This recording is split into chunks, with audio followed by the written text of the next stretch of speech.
nakaraang linggo naging laman ng dyaryo ang iba't ibang issue patungkol sa aktres na si Sunshine Dizon.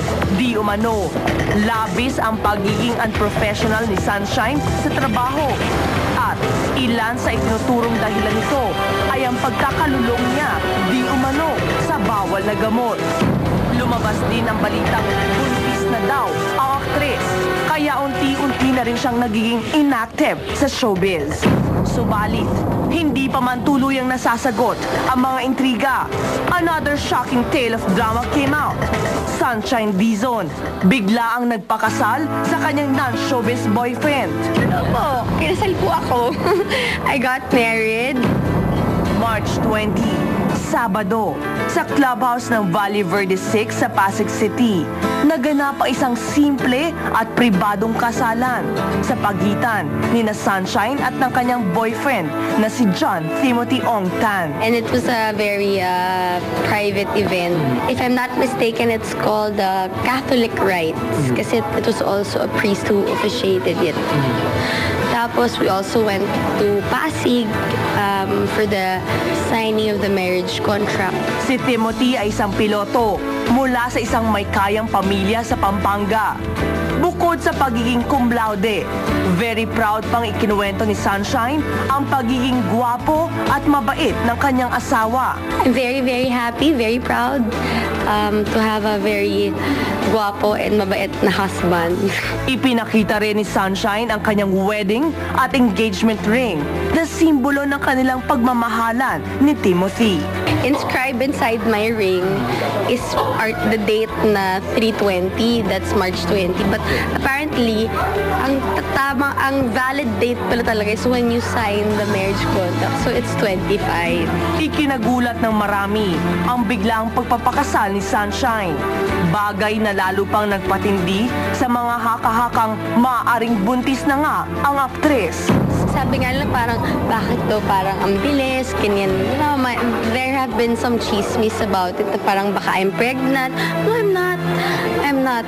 I wanna clear that up. I'm not pregnant. Mga baby, you cannot say naman for sure kung kailan yan or what eh. Sabi nga ng mami ko, huwag mong hanapin, kusang darating yan. Dahil sa naging pribado ang naging kasalan, nagkaroon din ng bulong-bulungang inilihim ni Sunshine ang kanyang kasal sa kanyang mga magulang. Pwede ko naman pakasal na hindi alam ng magulang mo. Ano ba yun, di ba? When Tim asked my mom for my hand, my mom said, sige, okay lang. So my mom's very supportive and she's very happy naman for us. Well, my dad a little surprised, but my dad said na parang he feels that baka it's really, not baka, he feels like it's about time na rin for me. Bagamat masaya na nga sa kanyang pagsisettle down si Sunshine, hindi pa rin tinatagtana ng intriga ang kanyang buhay may asawa. Ngayon, isang balita na naman ang lumabas at nagsasabing may anak na di umano si Timothy sa ibang babae. At pinabayaan pa raw nito ang bata matapos makilala si Sunshine. Agad din namang nilinaw ito ng asawa ni Sunshine sa mga write-ups na lumabas sa mga tabloids. Hindi di umano itinanggi ni Timothy na may anak na nga siya sa iba. Pero siniguro naman itong hindi niya pinababayaan ang bata. Sa lahat ng dramang kanyang pinagdaanan, sa lahat ng deceitful write-ups na patuloy na ibinabato sa kanya at sa kanyang asawa, si Sunshine, sobra-sobra pa rin ang kaligayahang nadarama sa pagdating ni Timothy sa kanyang buhay. I am very, very, very happy and I hope people are happy also for me. Saka sana din tigilan na rin din yung mga chismis. I guess some people talaga are very insecure with their lives na pag may masaya, kailangan palungkutin. Maging malungkot para hindi sila magwagi, right? Right. Tama yan. Ang Sunshine Dizon is a star. Best wishes and congratulations. At saka tama ka, Shine, dito sa ating industriya, may mga tao na pag masaya ka, hindi talaga sila pumapayag na maging masaya ka at gagawin. But you're right, gagawin ng lahat para hindi ka maging masaya. Pero kung magpapatalo ka, talo tayo, hindi ba? But I like her. Shine, thank you so much for always granting the buzz. Time. Alam mo, ang daming nagbe-birthday ngayong April. Will. Advance happy birthday to our dear friend Richard Gomez. Ka-birthday niya si Casey Concepcion. Goma, April 7 Richard, silang happy dalawa. birthday. Which reminds me, on Saturday, I'll be with Lucy in Ormoc. See you in Ormoc, everybody. Okay. Yun lang. Here, wait This is super haba, so pagpasensyahan nyo na kasi Coming galing from? kay Miss Ann Curtis. Okay, so here, from the bottom of my heart, I just want to say thank you. Nakakakilig, nakakatuwa to hear that people enjoyed our summer and Easter offering for everyone. Buong puso akong nagpapasalamat talaga sa lahat ng nanood at manunood pa lang. Salamat sa lahat din ng magandang feedback and comments sa Twitter ko. I especially love when you quote your favorite dialogue sa movie. You've all made my Easter a very happy one, and for that, I lift this movie up to the being who gave each and every one of us our talents to begin with, our Heavenly Father. Thank you again a million times over. God bless all of you. Sa mga hindi pa nakakapanood, please do make Babe, I Love You your summer family event. Summer pang jowa date, or even your summer barkada gimmick. Hehe. Mehehe. Smiley face. Tongue out. Ganun. Yung ano Thank you for giving us a chance to make you guys happy when you leave the movie house. Happy Easter, everyone. Maraming salamat muli. Love always, Ann Sasa Sanchez. Yun. Okay, congrats, Ann. No, alam niyo po mga kaibigan, you watch a movie, tatawa, iiyak, and there's some scenes na nakakatuwang panoorin talaga sila ni Sam. Dahil noon, nung pinag-uusapan natin ang pelikula dito sa The Bus, mga kaibigan, di ba sabi natin na the movie ay katulad ng buhay nila, it's exactly how Ann and Sam behave in real life. Ang ganda-ganda ng pelikula. Natural. Natural. You come out of the movie house feeling good.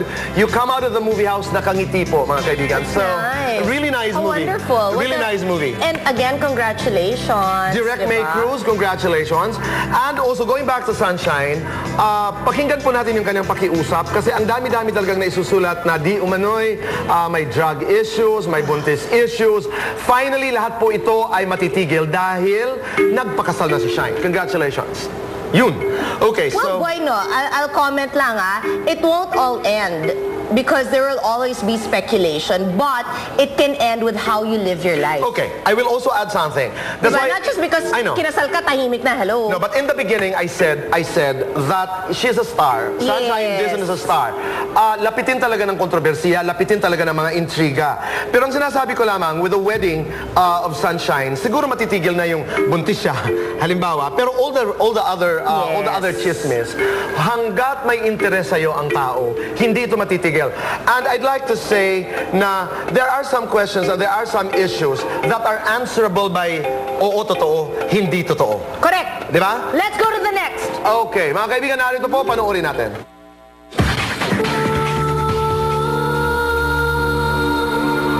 Last Sunday, dito sa The Buzz, walang tigil ang pagtulo ng luha ni Francine Prieto sa kanyang pamamaalam sa inang si Amelia Falcon. Alam ko, nahihirapan ka rin. Kung ako nahihirapan, mas nahihirapan ka. Kaya kong tiisin ang mga nararamdaman ko, ang mga pain. Pero alam ko, kahit hindi mo sabihin, nakikita ko nahihirap ka. At may awa ang Diyos, gagaling ako alang-alang sa iyo. Tuluyan ang namaalam noong March 26 si Mommy Amelia matapos ang isang taong pakikipaglaban sa sakit na ovarian cancer. Mahal na mahal ko po kayo kung meron man po akong mga kasalanan. Patawarin niyo po sana ako. Mami, mahal na mahal ko po kayo. Sana po bantayan niyo kami. Maging kayo na po yung guardian angel namin kasama ni Daddy. Thank you po. Nakaraang Miyerkules, bandang alas 11 ng umaga, hinatid na sa kanyang huling hantungan ang mga labi ni Mommy Amelia. Hindi yan katawan na lang niya yan. Alam ko, nandiyan na siya sa tabi-tabi. Matapos ang lahat ng pinagdaanan ni Francine, ibinahagi niya sa The Buzz ang isang tale of drama na tunay na umantig sa puso ng naiwang pamilya. Ang pagpapahiwatig ng kanilang yumao na ring ama na magkasama na sila ng kanyang mahal na asawa. Yung daddy ko, ever since namatay yun, merong ginagawa na manifestation na alam ko si daddy ko lang yun. Nung pumunta ako ako sa, kukunin ko yung passport ko kasi kailangan ng ID doon sa mga papeles na nakita ko yung altar ni Mami, napatingin lang ako. Tapos nakita ko yung inhaler niya, doon yung sabi ko si Daddy. Ewan ko, siguro pinapakita lang ni Daddy sa akin na kasama ko na yung Mami mo.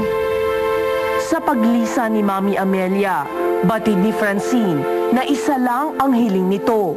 Ang tuluyan ng magkaayos ang nagkatampuhan niyang mga anak.